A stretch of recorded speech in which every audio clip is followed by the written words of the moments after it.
చంద్రబాబు దాన్ని కూడా నిన్న కేబినెట్ లో మాట్లాడుతున్నాడు. మనం సిట్టు వేస్తే వాళ్ళు సుప్రీంకోర్టుకు పోయినారు. సుప్రీంకోర్టుకు ఎందుకు పోయినామయ్యా?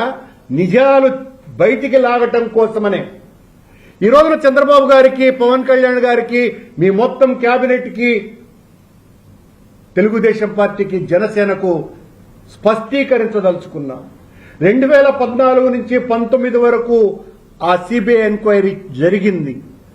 అలా కాకుండా మీకు ధైర్యం ఉంటే, నిజంగా మీకు భక్తి అనేది ఉంటే, అంతకు పూర్వము 2014 నుంచి 19 వరకు, 9 నుంచి 14 వరకు కూడా ఎంక్వైరీ చెయ్యమని సిబిఐని ఆదేశించవలసిందిగా డిమాండ్ చేస్తున్నా.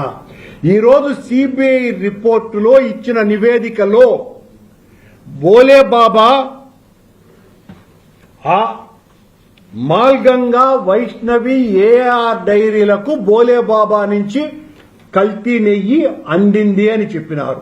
అలాగే ప్రీమియర్ డైరీ, ఈ ప్రీమియర్ డైరీ 2013వ సంవత్సరం నుంచి ప్రీమియర్ డైరీ మరియు ఆల్ఫా డైరీనే 90% పైగా నెయ్యిని సరఫరా చేసింది. దానికి స్పష్టమైనటువంటి ఆధారాలు మా దగ్గర ఉన్నాయి. దీని మీద సిబిఐ ఎంక్వైరీ వెయ్యాల. ఈ రోజున ప్రీమియర్ డైరీ కూడా బోలేబాబా దగ్గర నుంచే నెయ్యి సరఫరా చేసింది అని స్పష్టంగా సిబిఐ తన నివేదికలో స్పష్టీకరించింది. ఇదే ప్రీమియర్ డైరీ 2013 నుంచి టీటీడీకి నెయ్యి సరఫరా చేసింది. దీని మీద సిబిఐ ఎంక్వైరీ వేసేటువంటి దమ్ము ఉందానని అడుగుతున్నాం. మేమేదో సరళము చేశాము కాబట్టి, టెండర్ నిబంధనల్ని సరళం చేశాము కాబట్టి ఈ రకమైనటువంటి కల్తీ జరిగింది అని చంద్రబాబు నాయుడు చెప్తున్నాడు. సరళం చేసింది 21లో. కారణం, కేంద్ర ప్రభుత్వం స్టార్టప్ కంపెనీలను ఎంకరేజ్ చెయ్యాలా అన్నటువంటి ఆలోచన, కొత్తగా వచ్చినటువంటి కంపెనీలను ఎంకరేజ్ చెయ్యాలా అన్నటువంటి ఆలోచన కేంద్ర ప్రభుత్వంది కనుక కొత్త కంపెనీలకు అవకాశం ఇవ్వాలని ఆనాడు టీటీడీ నిర్ణయం తీసుకున్న మాట వాస్తవమే.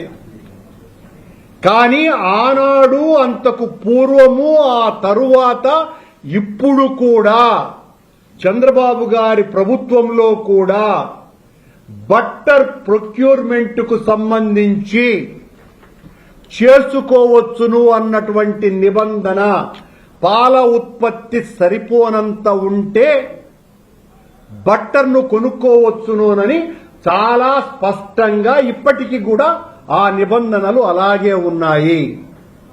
కరోనా సమయంలో నెయ్యి అవసరమే కలుగలేదు కనుక ఆ స్టార్టప్ కంపెనీలను ఎంకరేజ్ చేయాలన్నటువంటి ఆలోచన ఆనాటి బోర్డుకు ఉన్నప్పటికీ కూడా అది ఫలితం ఇవ్వలేదు కనుక మళ్లీ నేను చైర్మన్ గా అయిన తరువాత దాన్ని ఎంతో కఠినతరం చేసింది కూడా మా హయాంలోనే.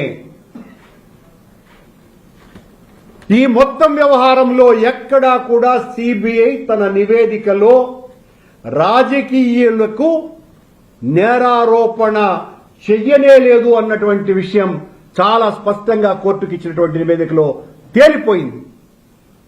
అది సుబ్బారెడ్డి గారు కావచ్చును, నేను కావచ్చును, జగన్మోహన్ రెడ్డి గారి అనుయాయులంగా మరెవ్వరము కూడా అందులో ఆ నేరంలో మేము భాగస్వాములు అని ఎక్కడా కూడా సిబిఐ తన నివేదికలో చెప్పల.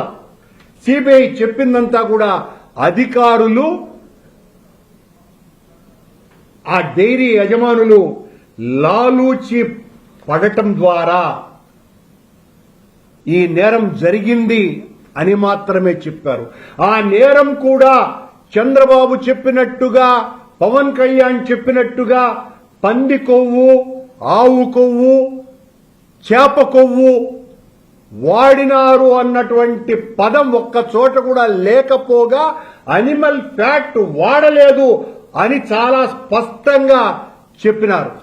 ఈరోజు చంద్రబాబు గారు ఏదో మాట్లాడుతున్నారు, సరళం చేయటం ద్వారానే, సడలించటం ద్వారానే టెండర్ నిబంధనల్ని ఈ తతంగమంతా జరిగిందని.